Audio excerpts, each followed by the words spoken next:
আমি এই পটল আর আলুটাকে প্রথমে কেটে নেব। কেটে নিলাম। এই পটলটার গায়ের মধ্যে একটু খোসা রেখে রেখে কাটলাম, তাহলে ভালো ভাজা হবে। পটল আলুকে ভালো করে দুবার জল দিয়ে ধুয়ে নিলাম।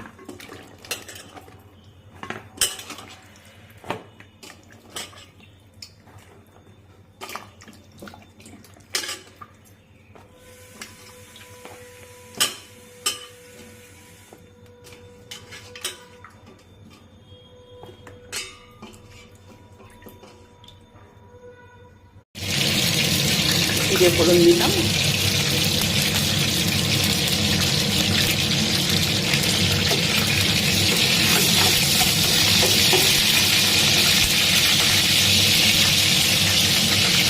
পটলগুলোকে হলুদ লবণ দিয়ে মেখে নিলাম, এগুলো ভেজে নেব।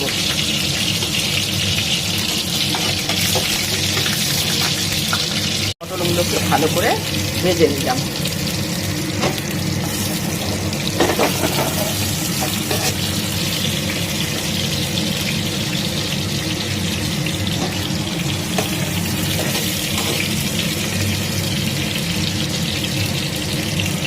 এবারে ওই তেলের মধ্যেই আমি অল্প একটু হিং ফোড়ন দেবো।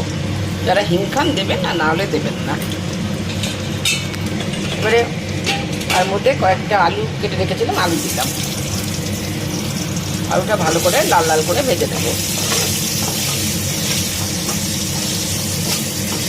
আর তেল দেওয়ার দরকার নেই, কেননা পটলের মধ্যে অনেক তেল আছে, সেই তেলে এটা রান্নাটা হয়ে যাবে। এর মধ্যে আমি ভেজে রাখা পটলটা দেব।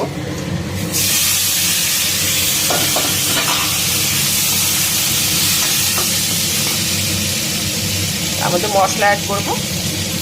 যেহেতু হলুদ দিয়ে ভাজা ছিল, হলুদ দেবার আর দরকার নেই। লবণ দিয়ে হালকা একটু লবণ দিতে হবে। আমি এর মধ্যে একটু জিরের গুঁড়ো দিয়ে দেবো, ধনের গুঁড়ো, জিরের গুঁড়ো একটা কাট। এবারে গরম জল দিয়ে দিলাম। এবারে আমি কুক হতে দেবো এটাকে।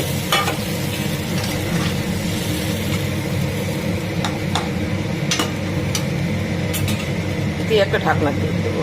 ঢাকনা দিলাম, নেড়ে চেড়ে নামিয়ে দেবো। অল্প মশলা, যা গরম পড়েছে অল্প মশলাই খাওয়া দরকার এখন, তাই আমি বেশি রিস্ক দিয়ে রান্না করলাম না।